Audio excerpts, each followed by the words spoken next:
Well, hello everyone, welcome back guys. Hope you all are doing well. This is Mohammad Badruddin and today we are going to solve lab number 7 from blind XXE vulnerability.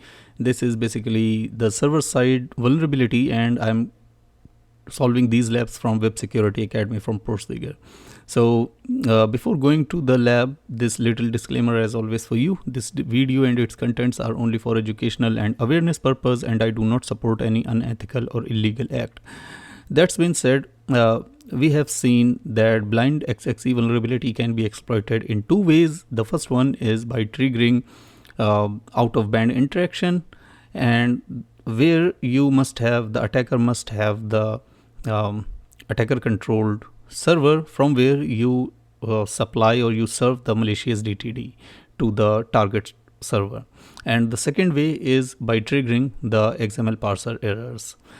But this lab is a pretty special lab because here you will see another technique which is related to triggering the XML error, but in a different way. So what if the out-of-band interaction is blocked by the application and you cannot serve your DTD, malicious DTD, by your controlled server? So I will highly recommend you to read these contents because this is very important to understand this kind of technique, but I will brief this while I solve the lab. So in the preceding techniques we see that we serve the external DTD, but it won't normally work with an internal DTD that is fully specified within the doc type element. And this is because the technique involves using an XML parser entity within the definition of another parser entity. Fine. So what about if blind XXE vulnerability when out-of-band interactions are blocked?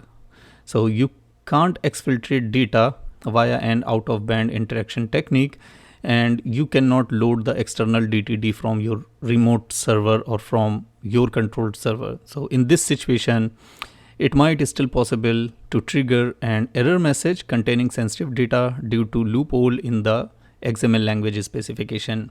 And if the document DTD uses hybrid means the internal and external DTD declaration.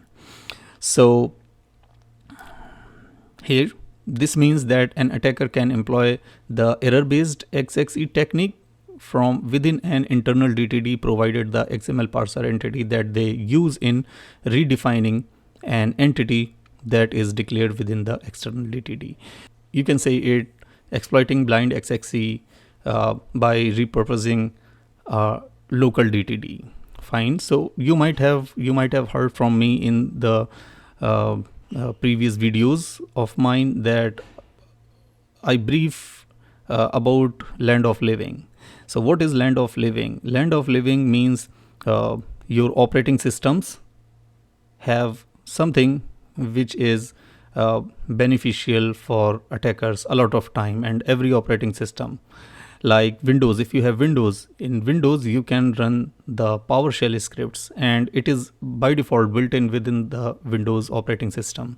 So if a threat actor get access on your Windows machine or Windows server, whether it is low privileged access, but the hacker then run the PowerShell scripts in your system, and even they jump into your private network, they pivot from one system to another system, one server to another server, and they scan your private network by running the PowerShell scripts. Similarly, in the Linux machine, most of the and approximately all Linux distributions already have netcat, which is inbuilt, and also bash script you can execute on any Linux system. So these are the land of living. If you take the example for Mac OS, so Python is inbuilt in Mac OS and netcat is also there in Mac OS. These are the things which you can consider as land of living.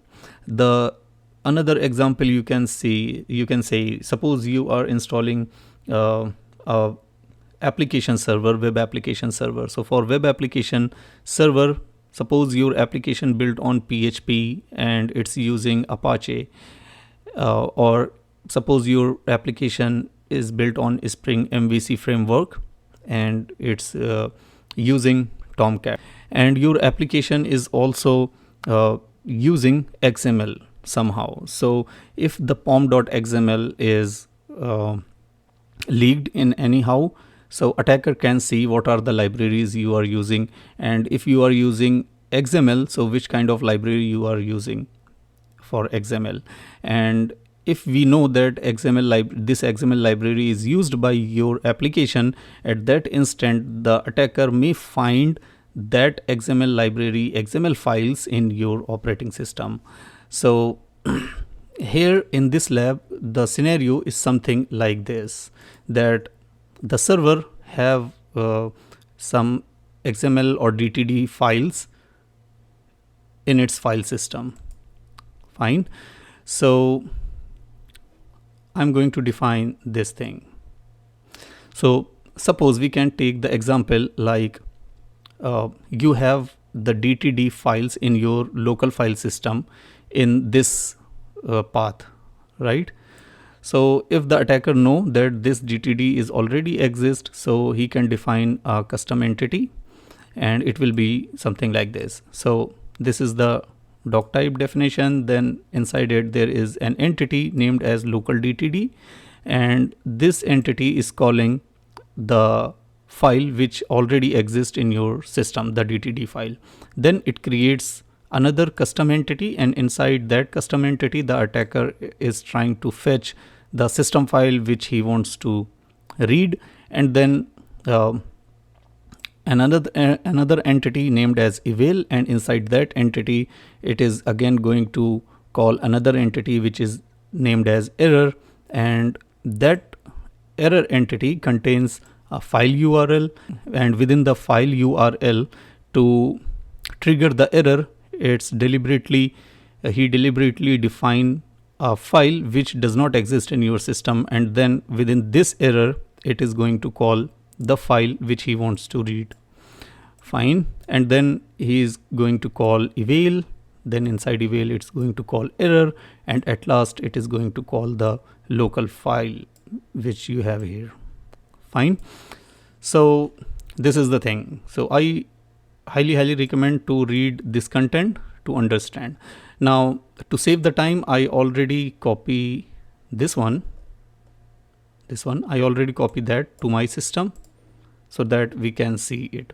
So everything is fine, but you might have, I already described this thing in the previous lab, but one more time I'm gonna say here that this is actually the HTML encoded form of this percentage sign. So if you take this Control C, go to your burp suite and go to the decoder section and put it here, and go to encode as HTML.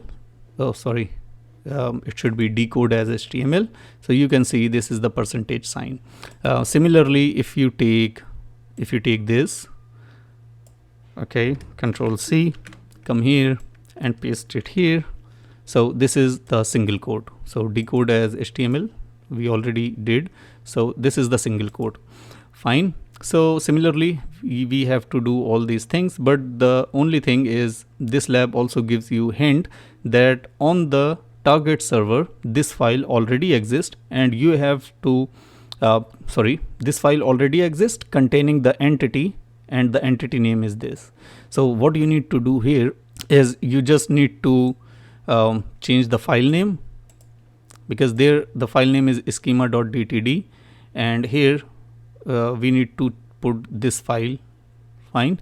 And another thing, instead of custom entity, because in this file there is entity named as ISO/AMSO, so I'm going to copy this, and instead of custom entity I am going to put this entity, because this entity exists in this local file. Fine. And then inside this entity I'm going to call these two entities. Fine. So let's go and we will do that real quick. So this is the lab. I'm going to enable the burp proxy on my browser, and I am going to set it a little bit so that you can see both of the videos simultaneously. Go to the proxy, and I'm going to choose any of these. Let's say this one. I love babies.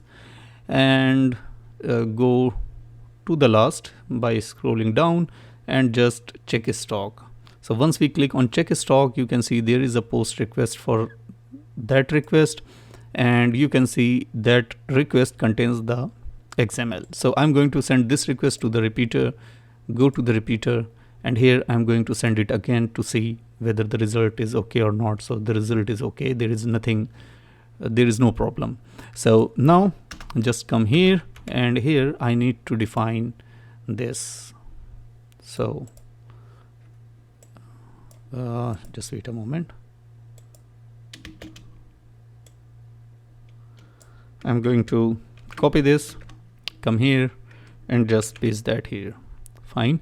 So you can change this food to anything you want. You can change this to anything you want, but this should be the same, because there must be, this entity must be what is defined inside this file. Rest of the things, whatever you want to change, you can change. So just send this, and you have the file content of etc passwd. Fine. So go back to the lab, and here you can see we solved the lab. So that's it for this video. If you like the content, please like, subscribe, and share. If you have any query, you can put your query in the comment section. See you in the next video. Bye.